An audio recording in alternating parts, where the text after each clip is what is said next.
selamat pagi Bapak Ibu Saudara-saudariku yang terkasih dimanapun berada. Kita kembali akan mendengarkan siraman rohani pada hari ini, Selasa 29 Oktober 2024. Mari beri hati sejenak berdoa. Ya Allah Bapa di sorga, Allah yang Maha Pengasih, terpujilah Tuhan atas hari ini, Allah yang senantiasa memberikan yang terbaik dalam kehidupan kami bersyukur atas hari ini. Berkatilah firman-Mu yang akan kami dengarkan, sebab kami tahu bahwa hanya oleh karena kebenaran firman Tuhan, kami ditolong untuk melakukan kehendak-Mu. Berkatilah hati kami oleh karena kuasa Roh Kudus-Mu. Amin. Firman Tuhan bagi kita tertulis dalam Filipi 4 ayat 13, demikianlah firman-Nya. Segala perkara dapat kutanggung di dalam Dia yang memberi kekuatan kepadaku. Demikian firman Tuhan. Bapak Ibu saudara-saudariku yang terkasih, jika kita melihat dalam perjalanan hidup kita, adakah di antara kita yang tidak pernah menghadapi tantangan? Adakah di antara kita yang tidak pernah menghadapi pergumulan? Tentu kita akan menjawab, tidak ada. Sebab siapapun di antara kita pasti pernah, bahkan mungkin sering menghadapi yang namanya tantangan, pergumulan dan persoalan dalam kehidupan kita. Tantangan itu bisa bersumber dari dua hal. Yang pertama, bersumber dari internal diri kita sendiri. Sebagaimana para ahli berkata, musuh yang paling sulit kita taklukkan adalah diri kita sendiri. Kita bisa bahkan sering menghadapi tantangan pergumulan dalam hidup kita adalah ketika kita tidak mampu mengontrol, menguasai hati, pikiran, dan keinginan-keinginan kita.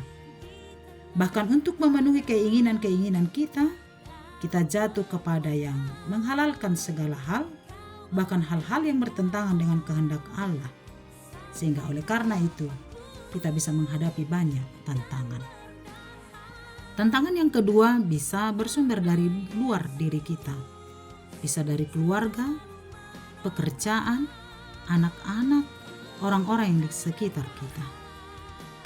Ketika kita tidak mampu untuk menerima kelemahan dan kelebihan sesama kita, sehingga terjadi kesalahpahaman, kecemburuan, iri hati, dan lain-lain, dan itu sangat mempengaruhi kehidupan kita. Itu sangat mempengaruhi kesehatan kita, dan mungkin juga kehidupan ekonomi dan lain-lain. Banyak tantangan.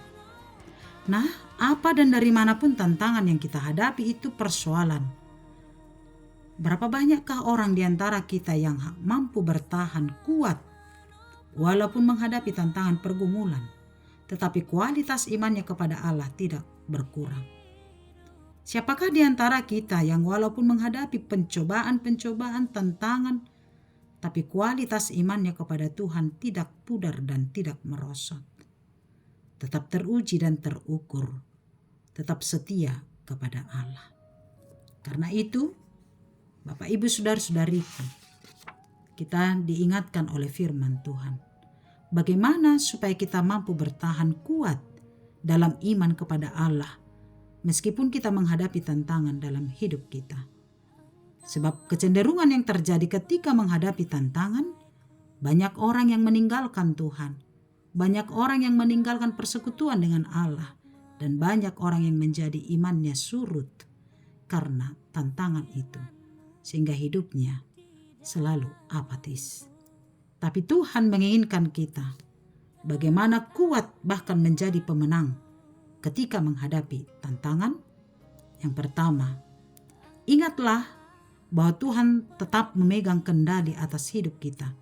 Sebagaimana firman Tuhan berkata dalam renungan kita pagi ini, segala perkara dapat kutanggung di dalam Dia yang memberi kekuatan kepadaku. Dalam setiap perkara, tantangan yang kita alami, ingatlah Tuhan adalah sumber kekuatan kita. Tuhan akan menolong dan menguatkan kita. Salah satu figur teladan dalam ketekunan dalam iman, dalam memenangkan penderitaan yang dialami adalah Ayub. Kita pasti sudah tahu bagaimana kisah Ayub.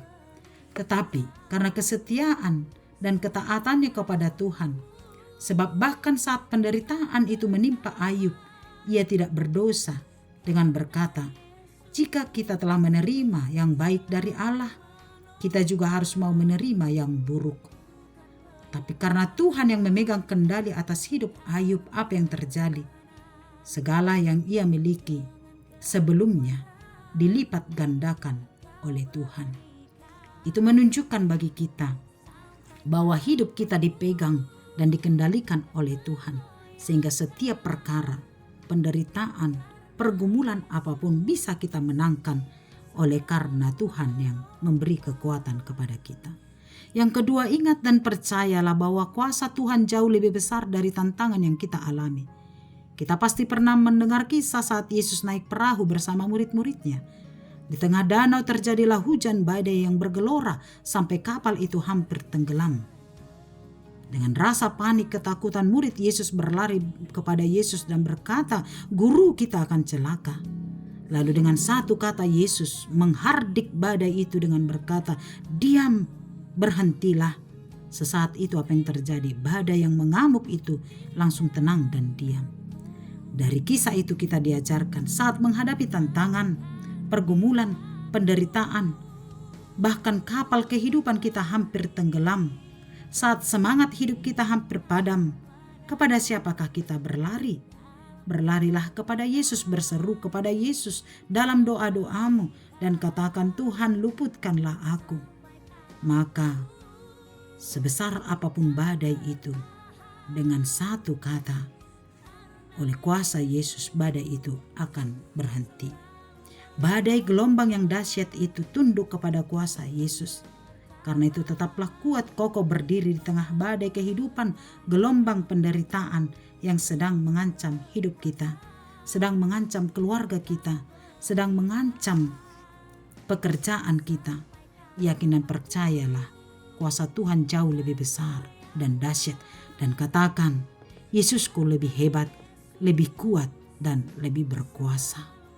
Oleh karena itu, peganglah senantiasa pengharapan bahwa dalam setiap pergumulan apapun, segala perkara dapat kita tanggung karena Tuhan yang memberi kekuatan kepada kita. Amin.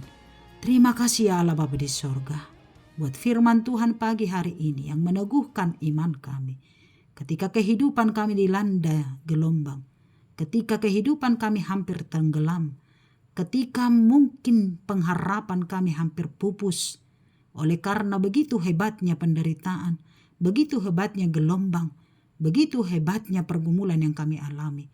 Tapi kini kami akan berkata, Tuhan Yesus kami jauh lebih kuat, jauh lebih dahsyat dari pergumulan itu. Sebab segala perkara dapat kami tanggung di dalam Tuhan yang memberi kekuatan kepada kami. Kami akan berdiri kokoh, menjadi pemenang, bahkan dalam tantangan apapun, sebab Tuhanlah kekuatan kami. Terima kasih atas firman-Mu.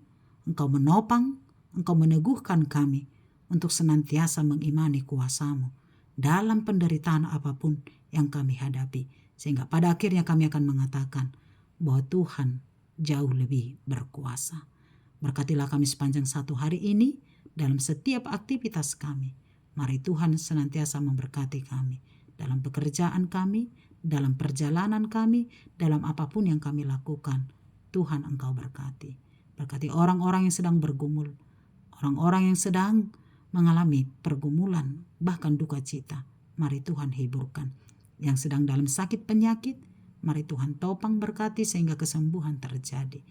Orang-orang yang mengharapkan dan mengimpikan Bapa di sorga, kehadiran anak dalam keluarganya, mari Engkau berkati Bapa yang baik, tunjukkan kuasa oleh kasih-Mu. Biarlah Tuhan membuka jalan sehingga keluarga itu mendapat anugerah melalui kelahiran anak-anaknya. Buat orang tua yang bergumul untuk jodoh anak-anaknya, kami juga berdoa Bapa yang baik. Mari Tuhan tunjukkan teman hidup yang sepadan dan seiman kepada Kristus. Berkatilah bangsa dan negara kami, sehingga kami hidup di dalam damai sejahtera dimanapun kami berada. Berkati gereja-Mu, berkati pemberita Injil yang memberitakan firman Tuhan. Mari Tuhan topang, mari Tuhan berkati kami senantiasa setia percaya kepadamu. Kepadamulah kami berserah sepanjang hari-hari kami. Ampuni kami dari dosa kami di dalam Kristus Yesus Tuhan kami. Amin. Anugerah Tuhan kita Yesus Kristus, kasih setia Allah Bapa, persekutuan dari Roh Kudus menyertai kamu sekalian. Amin. Selamat beraktivitas, selamat pagi. Shalom.